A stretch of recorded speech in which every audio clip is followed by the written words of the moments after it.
based on sa pakikipag-usap ko sa kanila. Another question po, just very quick. Do you see yourself patching things up with BBM in the future? Do you see that happening at all? Well, I believe, ma'am, that we reached the point of no return. I really believe that we have reached the point of no return. And it is clear, ma'am, na na parang they are really going after me. At gusto talaga nila akong tanggalin sa posisyon. And totoo talaga yung mga sinasabi ko na threats sa akin. Bago pa man nangyari yung kaguluhan sa House of Representatives noong nakaraang Friday, documented lahat ng threats sa akin, sa Office of the Vice President personnel, and even sa aking family. So, gusto kasi mag-Vice President ni Martin Romualdez.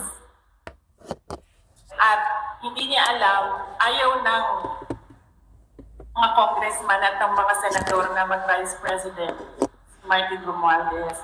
At hindi niya alam na ayaw ng taong bayan mag-President si Martin Romualdez.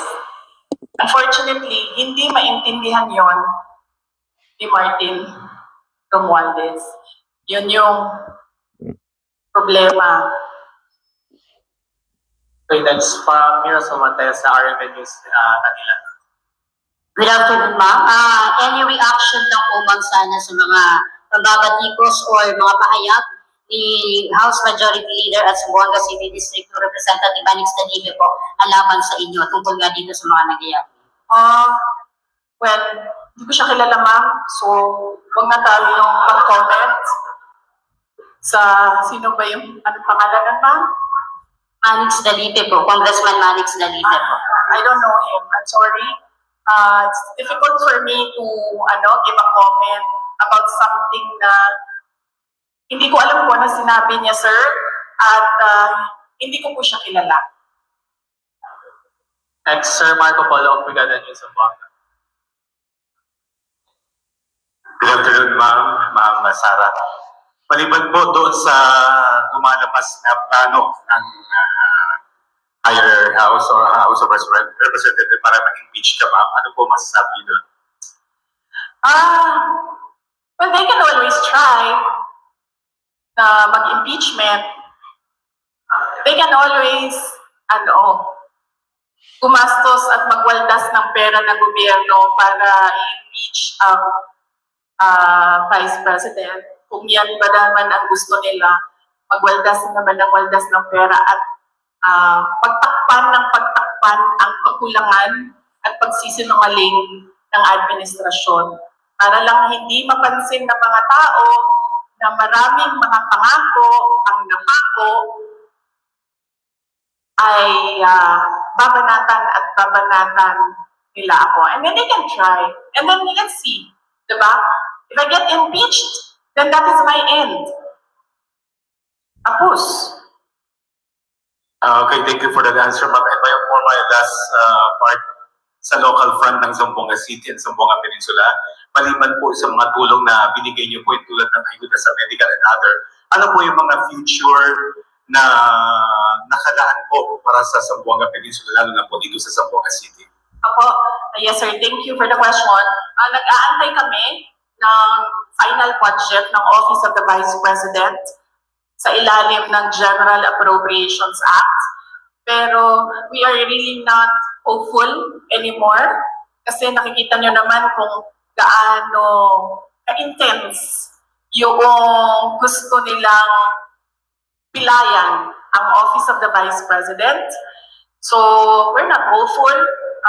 Kung meron mang budget, and then kung ano man yung maibigay na budget, pagkasya namin yung mga projects namin doon. Ang mangyayari nito, kunwari man, As an example, doon meron kaming 40,000 beneficiaries a year. Siguro, we'll reduce it to 10,000 beneficiaries a year. Ganun yung mangyayari. Ida-downsize yung mga projects. That is if kung merong pera para sa projects. Kung wala naman pong pera para sa mga projects, ang maiwan lang ay pambayad ng sweldo ng mga tao, ng mga employees ng Office of the Representatives, then dapat kayo magreklamo, taong bayan. Kasi nagsusweldo kayo ng mga tao tulad ko. May I just remind you, I have the second highest salary in the government, and yet wala akong nagawin kasi wala kaming projects. Magreklamo kayo. Bakit namin siyang bayaran ng sweldo? Wala naman siyang project. Walang gagawin niyang babaeng yan. Hindi magtatrabaho yan kasi walang project. Diba? So yes, dapat kayong magreklamo niyan. Magbabayad kayo sa amin. Pero hindi kami magtrabaho dahil walang proyekto, walang budget. Last two questions. One from Mr. Jolly Arquiza. Yes, good afternoon po. Good afternoon po, Vice President. I am Theodore Franquisa from IFM News of Buanga. Amidst all this, sa lahat ng mga nangyayari, sinasabi yung harassment, yung ino-oppress kayo, and yet, nandito ka sa Zamboanga City, binisita mo yung asilan. Oo. Saan po kayo humuhugot ng lakas as of the moment, Vice? Bakit patuloy po kayong lumalaban? Yes, before ako pumunta dito, as you know, your former mayor in Zamboanga City, Ma'am Benji Paco is my friend doon. Exactly the same question ang tinanong niya sa akin kanina. Ako naman kasi, politiko ako. Yun din sinabi ko kay Ma'am Benji. Sabi ko, ikaw politiko ka rin. Dami mo ding pinagdaanan. Ibig sabihin, sanay kami sa ganyan ang mga politiko. So, ibig sabihin, hindi ka na nasa stress sa ganyan. Ang problema sa akin is kapag nagkulang ang tulog at gutom, yun lang talaga yung nakaka-apekto sa akin. Kaya kailangan sa akin, kapag 3 araw na yung sunod-sunod na walang tulog, bigyan mo talaga ako ng isang araw na mabawi ko yung 3 araw na tulog para nare-refresh yung pag-iisip. So, kung hindi mo ako pakainin ng say for 12 hours, dapat mo akong pakainin on the 13th hour. Otherwise, mainit na yung ulo. So, simple lang, sir. Kailangan lang ng tamang tulog at tamang kain. All the rest, wala na yan. Aparte yan ang buhay ng isang politiko. Last one, ma'am. Reaction on the disbarment case final against you. Yes, meron akong 3 disbarment cases. If you can remember, 2011, Sheriff, hindi pa tapos yun hanggang ngayon. May disbarment case ako doon. Tapos meron akong nabasa ko lang ito sa mga, sa mga group chat. So, hindi ko lang alam kung tama. Correct me. Tapos isang disbarment case sa pagtatapon ng bangkay. Tapos isang disbarment case sa revenge from the grave. No? So, yun. 3 yung... May recent ata, ma'am. But let me clarify kasi yung dalawa, I've not read or I've not received the complaint. So, hindi ko masabi kung ano talagang nakalagay doon. Binabasa ko lang siya sa news reports na lumalabas. Yung isa, binase ko sa announcement ng Supreme Court, and then yung isa, binase ko sa announcement ni Larry Gadon. Tama, thank you. Thank you. Sir. One last follow-up from GMA7. Okay naman to si Mike. Minsan lang ako dito sa Zamboanga City. Time out daw. Yes, ma'am. Ma'am, para sa question on this, ma'am. So, what's your take on that, ma'am, na halos pinagsabay-sabay itong 3, tapos meron parang pending na magpa-file pa po ng disbarment case against you tayo po? Oo. Well, kasama din yun, ma'am. Kasama din yung lahat na sa Bisaya pa, tira bahala. kung unsay mo dikit mooy kaanon, oy mo daog, ano ba? So babanatan natin siya, tingnan natin dito kung saan yung tatama. Ana na siya. Last pa. Ang yesterday you mentioned na isang threat sa inyo is yung pag-absorb ng PSG, now PSC, sa inyong DPS-PG.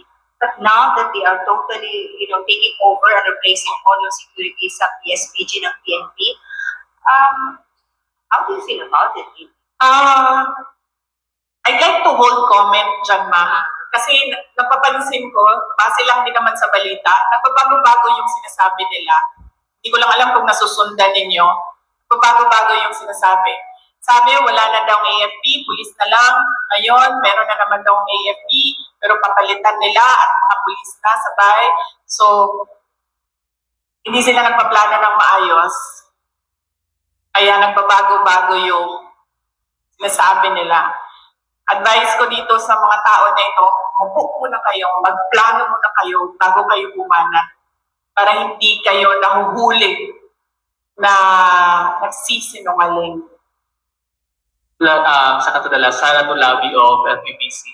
Pag gumaganyan ba ako, na-aapektuhan yung sound? Okay. Good afternoon, VP. Since natanong na po yung isang tanong ko, ito na lang po. Sabi po ng PNP, wala silang information sa pagbabanta sa inyong buhay. I-report nyo lang po ba ito officially, ngunit nasabi nyo hindi ito pinansin ng mga kinauukulan? Ma'am, nakakahiya sa buong mundo na ang Philippine National Police natin, who by the way has intelligence funds, hindi alam ang mga pangyayari sa ating bansa. Nakakahiya na meron tayong pulis na hindi nila alam ang threats sa Vice President. Nakakahiya yan, ma'am. Huwag sila magsasalita ng ganyan kasi nagpapakita yan ng incompetence ng Philippine National Police. Dapat dyan, kung ako po ay Presidente, Secretary ng DILG, Chief ng PNP, ang sagot dyan ay, let us sit down and investigate the alleged threats so that we will know if these are true or not. Yan ang tanong. Ayan ang sagot dapat ng tamang tao. Magiging tao na tama mag-isip. Yan ang sinasagot dapat. Hindi yung sinasabing wala kaming alam ng mga threats. Nakakahiya na ang pulis, ganyan. So, ibig sabihin, ang dami nilang walang alam ng mga pangyayari.